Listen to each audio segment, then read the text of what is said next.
الاهلي يفوز على انبي ويضمن صدارة الدوري في الجولة ال 12. ومن غير ما اطول عليكم يلا بينا نبدأ فيديو النهاردة.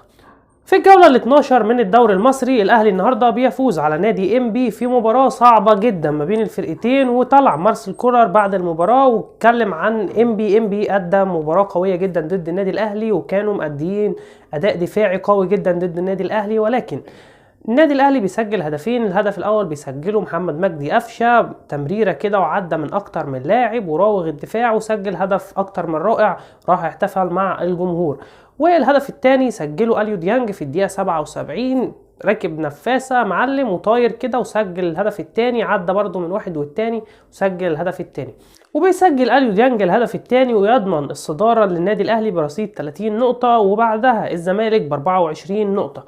وكمان محمد مجدي قفشه بعد ما سجل الهدف الاول بتاعه في الدقيقه 59 قلع التيشيرت وراح احتفل مع الجماهير، عشان الجماهير زعلانه منه جدا جدا جدا بسبب حاجات كتير، حاجات ان هو عايز يلعب في الخليج وعايز يسيب النادي الاهلي. طلعت اشاعات كتير ان هو عايز يسيب النادي الاهلي ومش عاجبه اللعب مع النادي الاهلي، ولكن الاحتفال بتاعه النهارده حط تيشيرت النادي الاهلي فوق راسه وان هو مستمر مع النادي الاهلي وعايز يقدم الكتير مع النادي الاهلي.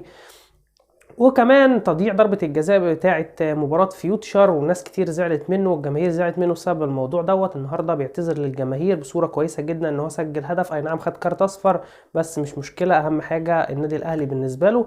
وكمان بقى مارسيل كولر اتكلم بعد المباراة وقال ان احنا كنا مستعدين للمباراة وكانت مباراة قوية، وما بين الشوطين قلت لاليو ديانج ان هو يستمر ويستغل سرعته وقوته البدنية وان هو هيقدر يعدي من لعيبة الخصم ويقدر يجهدهم بدنيا ويضغط عليهم ويقدر يسجل الهدف. وفعلا اليو ديانج استثمر نصيحتي وقدر ان هو يسجل بيها الهدف الثاني للنادي الاهلي ويضمن لهم الصدارة. وكمان الصفقات بقى بتاعت النادي الاهلي، النجم الساحلي بيرد النهارده وبيعلن ان النادي الاهلي خلاص على بعد حاجات بسيطة جدا ويتم التعاقد مع اللاعب محمد الضوي لاعب النجم الساحلي التونسي، وخلاص الصفقة هتتم ب1,250,000 دولار وهينتقل الى صفوف النادي الاهلي. وكمان في صفقة على سبيل الاعارة وهو خالد عبد الفتاح لاعب سموحة هينتقل الى صفوف النادي الاهلي على سبيل الاعارة لمدة 6 شهور مع احقية البيع للنادي الاهلي. بس يا جماعه بكده يكون خلص فيديو النهارده. لو انت لسه جديد في القناه ما تنساش تدعمنا باللايك، اشترك في القناه وفعل زر الجرس عشان يوصلك كل جديد، ولو عجبك الفيديو ما تنساش تشيره في كل مكان عشان يوصل لاكبر عدد من الناس. ومن غير ما اطول عليكم، سلام.